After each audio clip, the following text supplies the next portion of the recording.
এই ভিডিওতে আমরা কিভাবে সি ইকুয়েশনটা সলভ করব, আমরা ট্রান্সপোজ সি প্রোগ্রামের মাধ্যমে সেটা ইকুয়েশন সলভ করতে পারি। এই কোডে আমাকে ট্রান্সপোজ ম্যাট্রিক্স সলভ করতে পারলাম। তো আমরা আমাদের কোডটা এমন ভাবে লেখা হবে যেন এটা সব ধরনের ম্যাট্রিক্সের জন্যই কাজ করে, লাইক হচ্ছে slim, fat, rectangular or square.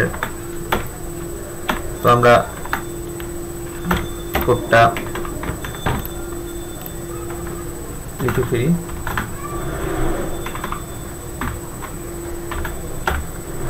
তো আমরা এখানে একটা ভয়েড ফাংশনের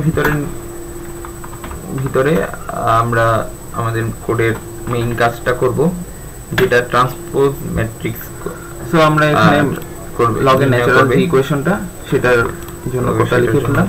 সো আর আমরা এখানে 10 বেস লগারিদমের জন্য কোডটা কি হবে, জাস্ট লগের সাথে আমরা 10 বেস লগারিদম ইনিশিয়াল এটা আমরা করে দিলাম। এখন আমরা কোডটা এক্সপ্লেইন করতে গেলে আমরা ইউজার কাছ থেকে ফার্স্টে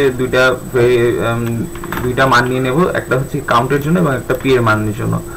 কিন্তু ইউজার যদি আমাকে মানটা 0 বা -1 এ দেয়, সো আমাকে এরর শো করবে, কজ হচ্ছে ইডম দিয়ে হচ্ছে এখানে একটা ডোমেইন এরর দেখা বোঝানো হয়েছে, যার ফলে যদি ইনপুট আর্গুমেন্ট যদি ডোমেইনের বাইরে হয় তাহলে সেটা এরর শো করবে। তো আমরা যদি এখন কোডটা রান করি, আমরা একটি ফর লুপ ক্রিয়েট করছি, এটাতে আমরা ইন্টিজারের মান নিচ্ছি, আমাদের লগের মানটা পেয়ে গেলাম।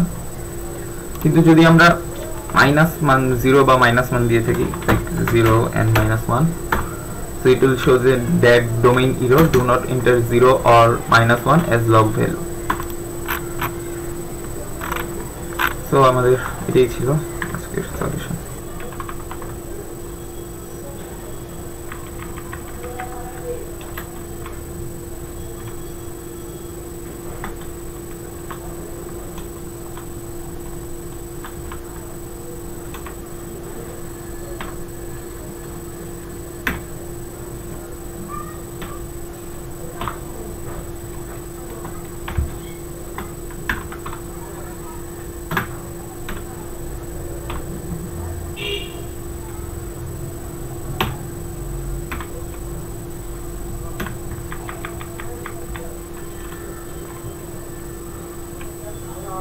আমরা এখন আমাদের কোডটা লেখা হয়ে গিয়েছে।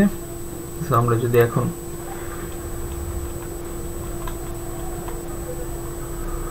কোডটা এক্সপ্লেইন করি, সো এখানে আমাদের ম্যাক্স লিমিট দেওয়া আছে ম্যাট্রিক্সের জন্য 30, সো যেটা আমরা চেঞ্জ করতে পারবো না। সেখানে আমাদের র্যান্ডম যে ম্যাট্রিক্সটা সেট করা আছে সেটার জন্য ম্যাক্স লিমিট দিয়ে দেওয়া আছে। তো আমরা যেটা করবো যে ইউজারের কাছ থেকে ফার্স্টে আমরা রো এবং কলামের মান নিব, এবং যেটা পাস বাই রেফারেন্সে আমরা অন্যান্য ফাংশনগুলোতে দিয়ে দেবো। কজ হচ্ছে আমরা যদি পাস বাই রেফারেন্সে না দিই, তাহলে যেহেতু আমার মেইনের উপরে আমার আরেকটা ফাংশন ক্রিয়েট হচ্ছে, সো ওইখানে যদি আমরা কোনো চেঞ্জ করি তাহলে সেই চেঞ্জটা স্টে করবে না, আই মিন মেইনে শো করবে না। সো আমরা যদি ট্রান্সপোজ ম্যাট্রিক্সটা ক্রিয়েট করি, সেই ম্যাট্রিক্সটা আর মানে ট্রান্সপোজ হয়ে যে মেইনে ব্যাক করার সময় ওই একইটাই থাকবে, আমাদের চেঞ্জ ভ্যালুটা আর আমরা পাবো না। সো আমরা pass by reference, I mean আমরা অ্যাড্রেস দিয়ে দিচ্ছি, এবং আমরা যদি ওই অ্যাড্রেসে কোনো চেঞ্জ করি তাহলে সেইটা স্টে করবে এবং সেটা পরে মেইনে রেজাল্টে শো করবে। তো আমরা যদি এখন কোডটা রান করে দেখি,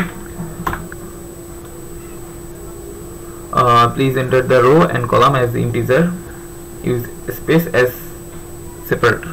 So আমরা কলাম 4 দিলাম and row 4 দিলাম and কলাম 3 দিলাম।